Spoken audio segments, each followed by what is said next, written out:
दिल्ली में 26 जनवरी को लाल किले पर जो हुआ, उसके बाद दिल्ली के अलग अलग थानों में किसानों के खिलाफ एफआईआर दर्ज की गई है। इसी से जुड़ी एक एफआईआर दिल्ली के सीमापुरी थाने में दर्ज की गई है, जिसमें पंजाब के मोगा में रहने वाले एक्स आर्मी मैन हरजिंदर के खिलाफ 307 समेत कई धाराओं में मामला दर्ज किया गया है। हालांकि किसान संगठनों की तरफ से एक कहा गया था कि जिस भी किसान के खिलाफ कोई मुकदमा दर्ज होता है तो किसान संगठन उनके वकीलों की फीस भरेंगे, लेकिन हरजिंदर के परिवार ने निजी तौर पर दिल्ली के जाने माने वकीलों में शुमार प्रदीप खत्री को चुना है। 26 जनवरी को राजधानी दिल्ली में हुई ट्रैक्टर परेड के दौरान जो हिंसा हुई, उसमें दिल्ली पुलिस द्वारा कई किसानों के ऊपर मामले दर्ज किए गए हैं और उन्हीं में से कुछ किसानों के संपर्क में कुछ वकील हैं और कुछ परिवार के जो वकील हैं जो वो केस भी लड़ रहे हैं।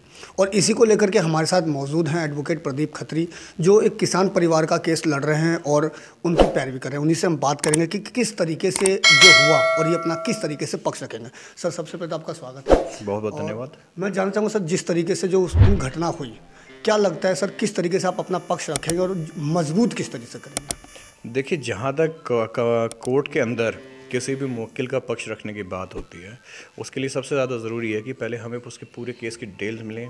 हमारे पास क्या तथ्य हैं, उस तथ्य को देख के पुलिस ने क्या तथ्य पेश किए हैं, उन तथ्यों को देख के परिवार का और जो हमारा मुवक्किल है वो क्या पेश करता है, उन चीज़ों को सारी को बारीकी से ध्यान रखते हुए जो भी कानूनी तौर पे जो बेस्ट रेमेडी उनके लिए अवेलेबल की जाएगी, हम उसके तहत ही लड़ाई लड़ेंगे। अगर मैं बात करूं सर, सैकड़ों किसानों के ऊपर मामले दर्ज हुए, अभी आपके जो है कितने परिवारों के साथ संपर्क में है और कितने परिवार का केस अभी आप लड़ने जा रहे हैं? शुरुआत में मेरे पास करीबन जब 26 जनवरी को ये जो हमारे देश के अंदर ये जो इतनी विभत्स माहौल बना था, उसके बाद करीबन 30-35 के आसपास परिवारों ने मुझे संपर्क किया अलग अलग सूत्रों के थ्रू, और उनसे मेरी मंथन हुई, काफ़ी डिटेल में बात हुई। कुछ से ना मुलाकात, पर्सनली मुलाकात हुए, मेरे ऑफिस में आए, कुछ से हमारी सारी वीडियो कॉन्फ्रेंस पे बात हुई। लेकिन अब जैसे आपको पता है, पिछले 4-5 दिन में अलग अलग राजनीतिक पार्टियों ने, अलग अलग किसान दलों ने और अलग अलग व्यक्तियों ने, अलग अलग संगठनों ने अपने लेवल पे एक लीगल टीम तैयार की गई है जो कि किसानों को सपोर्ट करेगी। और जैसा कि आपको पता है, अभी 2-3 दिन पहले मैं मीडिया के माध्यम से देख रहा था कि पंजाब के मुख्यमंत्री ने भी 70 वकीलों की टीम ऐलान की है, जो कि दिल्ली किसान आंदोलन के दौरान जितने भी किसानों पे मुकदमे दर्ज हुए हैं उनके मुकदमे लड़ेंगी। तो शुरुआत में जैसे मैंने बताया 30-35 के आसपास परिवार आए थे, और लेकिन उसमें से करीबन 15-20 के आसपास परिवार जो उन्होंने कहा कि सर, हमारे पास हम चाहते हैं कि हम एक संगठनात्मक रूप से लड़ाई लड़ें, इसलिए हम चाहते हैं कि जो हमारे किसान संगठन हैं जिनके हम पार्ट थे और जो राजनीतिक संगठन हैं जिनके हम पार्ट हैं, हम उनके साथ अपने लड़ाई लड़ना चाहेंगे, और भविष्य में आपके निजी तौर पर किसी प्रकार से आपसे सहायता चाहेगी तो हम आपको संपर्क में लाएंगे। और आज की डेट में मेरे पास 5-7 परिवार हैं जिनसे मैं संपर्क में हूँ, और एक व्यक्ति हैं जिनको मैं रिप्रेजेंट कर रहा हूँ कोर्ट में, जिन्होंने मुझे कहा है कि सर, कानूनी तौर की लड़ाई आप लड़िए, और अगर मुझे संगठन से किसी भी प्रकार की सहायता चाहिए होगी मैं उनसे भी सहायता लूँगा, लेकिन आप मेरी लड़ाई आप भी लड़िए और संगठन के साथ मिलकर लड़िए। तो और बाकी 5-6 परिवार जिनके साथ अभी हमारा मंथन चल रहा है, अभी उन्होंने किसी तरह का कोई फैसला लिया नहीं है, क्योंकि अभी बिल्कुल शुरुआत है, इन्वेस्टिगेशन चल रही है। उन्होंने किसी तरह से कोई फैसला लिया नहीं है कि क्या वो मुझे अपने निजी वकील के तौर पे कोर्ट में पेश करना चाहेंगे, या संगठन के थ्रू जो भी उनको लीगल सहायता मिल रही है उसके थ्रू जाएंगे। वो अभी विचार चल रहा है उस पर। तो सर, जिस तरीके से 26 जनवरी को जो मामला हुआ, जिस तरीके जो दृश्य देखने को मिले, क्या लगता है सर, किस तरीके से इस पक्ष को आप मजबूत कर पाएंगे? कितना आसान होगा और कितना चैलेंजफुल होगा आपके लिए सर?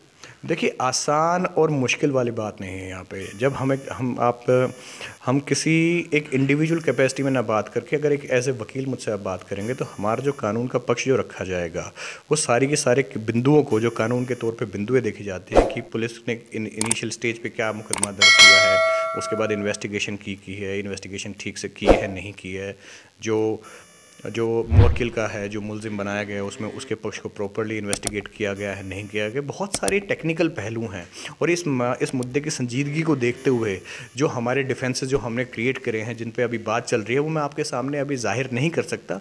हो सकता है कि जिस डिफेंस को लेके मैं कोर्ट में अपने मुवक्किल की लड़ाई लड़ूँ, अगर मैं पब्लिक तौर पर उजागर कर दूँ, तो उस चीज़ का जो हमारे जो प्रोसिक्यूशन है उसका फ़ायदा उठाएँ। और जाहिर सी बात है, वो अपनी लड़ाई लड़ रहे हैं, हम अपनी लड़ाई लड़ रहे हैं, और जो सच और झूठ का फैसला कोर्ट ने करना है। फिर भी कुछ जो अभी जिस किसान परिवार के आप जो केस लड़ने जा रहे हैं, कुछ पृष्ठभूमि आयोगी सामने की किस तरह की पृष्ठभूमि रही है और आप किस तरह से अपनी मजबूती देंगे उसको? देखिए, पुलिस ने उनके बारे में क्या विवरण दिया, मैं उसके बारे में बात नहीं करूँगा, क्योंकि आप उसके बारे में पुलिस पक्ष से ही पूछे ज़्यादा अच्छा रहेगा। लेकिन जो मैं आपको विवरण दे रहा हूँ, वो जो विवरण मेरे पास है, जो मेरे मुवक्किल का आया है, वो मुझे उसके परिवार वालों ने दिया है। मुझे बताया गया है उनके परिवार के द्वारा कि जो व्यक्ति पुलिस ने अरेस्ट किया है इस मुकदमे में, वो एक एक्स आर्मी मैन है और 26 जनवरी वाली परेड के में ही हिस्सा लेने के लिए दिल्ली आया था। उससे पहले उसने किसी भी दिन, जो 60 दिन से आंदोलन, 60-65 दिन से आंदोलन चल रहा है किसानों का, कभी उसमें भाग नहीं लिया था। और वो, जैसा कि मैंने बताया, उनके परिवार की विवरण मैं आपको दे रहा हूँ, जो उन्होंने मुझे सारी की सारी पृष्ठभूमि बताई कि जो हमारे मुवक्किल है उसके खिलाफ किसी भी प्रकार की आपराधिक पृष्ठभूमि नहीं है। 28 साल का नवयुवक है और जो सिर्फ और सिर्फ 26 तारीख को किसान आंदोलन का अपना समर्थन देने आया था, और वो किसी ट्रैक्टर में नहीं था। और जो मेरे पास खबर आई है, जो मेरे पास सूचना आई है, उसमें वो अपनी निजी कार से जा रहा था ट्रैक्टर रैली के साथ साथ। वहाँ पे उसने दुर्भाग्यवश, गलती से या जानबूझ के, that is a matter of investigation right now, मैं उस पर कमेंट नहीं करूँगा, किसी पुलिस वाले से टकरा गया, उसके खिलाफ फिर वहाँ पे मुकदमा दर्ज हुआ है। और उसका, जैसे फिर उसके परिवार ने बताया कि उसका जो उद्देश्य था, उसका उद्देश्य था कि 26 तारीख को जाके किसान आंदोलन को सपोर्ट करके ट्रैक्टर परेड में अपना समर्थन देके 26 तारीख को ही रात को अपने जो डिस्ट्रिक्ट है, उसकी जो डिस्ट्रिक्ट है मोगा, जहाँ का रहने वाला है, वो वापस जाके उसे 27 तारीख को किसी काम के लिए, किसी जॉब के लिए भी अप्लाई करना था। तो सर, जिस तरह से अभी अब छोटी सी बात हो जानना चाहूँगा कि अभी इस केस में जो आप लड़ने जा रहे हैं, तो क्या आप फीस भी ले रहे हैं, किस तरीके से, ये और बताएं। अभी इस फीस के बारे में कोई निष्कर्ष नहीं किया है। मैंने उन्हें यही कहा, पहले मुझे एक बार पूरा विवरण दीजिए, कानूनी बिंदुओं पर बात कीजिए, क्या है। देखिए, मैं आपको एक बिल्कुल स्पष्ट तौर पे बता रहा हूँ। अगर मुझे प्रथम दृष्टया में लगता है, प्रथम दृष्टया में का मतलब होता है प्राइमा फेसाई, कि मुझे अगर जो पहली दृष्टया में लगता है कि हमारे मुवक्किल को बिल्कुल बेबुनियाद फंसाया जा रहा है, तो इस केस में मैं बिल्कुल प्रोबोनो केस लड़ूंगा। प्रोबोनो यानी बिना किसी फीस के। लेकिन अभी उस चीज़ पे निष्कर्ष ना जाएं, अभी बहुत सारी चीज़ें डिस्कस करनी है। प्राइमा फेसाई है, इन्वेस्टिगेशन क्या हो रही है, मुझे अपने लेवल पे चेक करना कि क्या प्रोसिक्यूशन स्टोरी में दम है या जो हमारा जो परिवार विवरण दे रहा है उसमें दम है। उसके बाद इन चीज़ों पर फैसला किया जाएगा।